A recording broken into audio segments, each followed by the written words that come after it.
Episode ke-31, Colorful. Apa yang colorful?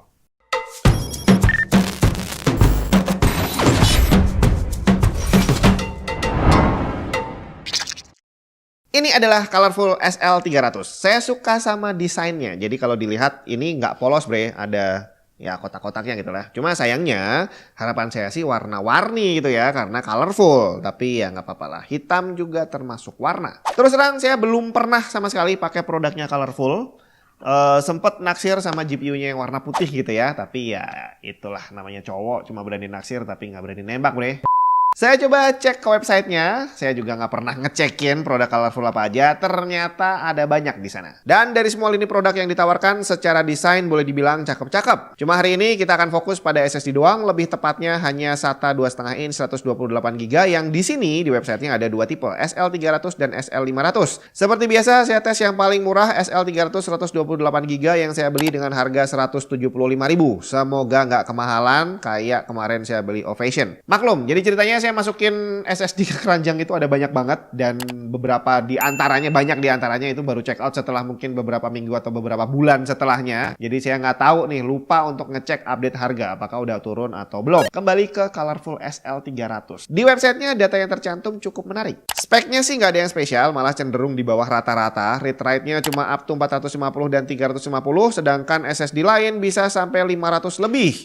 TBW-nya tidak tertulis. Yang bikin saya tertarik adalah bagian Strict Outgoing Quality Inspection Process. Di sini disebutin bahwa SSD ini sudah menjalani banyak tes beserta durasi tesnya dari tes 3 menit sampai 24 jam. Sekarang kita akan lengkapi tesnya dengan tes berhari-hari. Kalau SSD-nya kuat, kira-kira sanggup nggak ya? Initial test hasilnya ternyata jauh lebih bagus daripada spek. Read-nya 550 dan write juga hampir 500. Jadi sepertinya ada ketidaksinkronan komponen yang terpasang dengan spesifikasi di website resminya.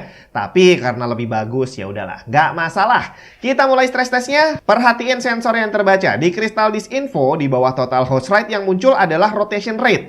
Biasanya kalau SSD di sini munculnya total NAND writes. Sedangkan di HDD Sentinel dia juga terbaca selayaknya hard disk, bukan SSD. Tertulis di situ total start stop count, bukan TBW. Apakah akan berpengaruh terhadap usia dan performance-nya? Yang jelas stress testnya diawali dengan baik di beberapa jam pertama, hingga pada sekitar jam ke-12 menjelang TBW ke-20 terjadi batuk, yang ternyata berlangsung rutin hingga menjelang 21,4 terabyte. Habis itu balik normal bre. Saya coba lakukan speed test pada jam ke-15 dan terlihat kondisi masih normal di semua preset. Jadi lanjut lagi.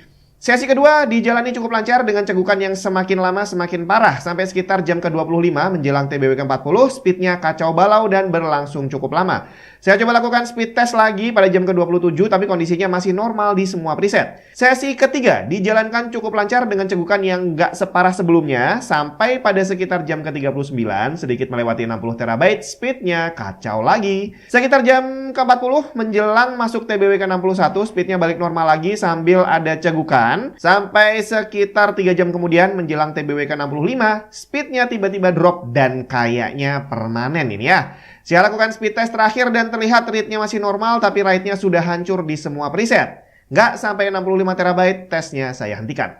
Oke, itu tadi Colorful SL300. Di awal pengetesan saya sudah cukup skeptis gitu ya, pembacaannya nggak jelas, hampir sama seperti Cube Gaming yang ternyata hanya bertahan 4 jam waktu itu. Iya, saya pikir dia akan bertahan mati secepat itu, tapi ternyata tidak. Walaupun dengan standar SSD yang sudah kita tes sejauh ini 60-an tera, tidak ada yang spesial berarti ya dengan SSD ini, apalagi dengan harganya yang 175.000.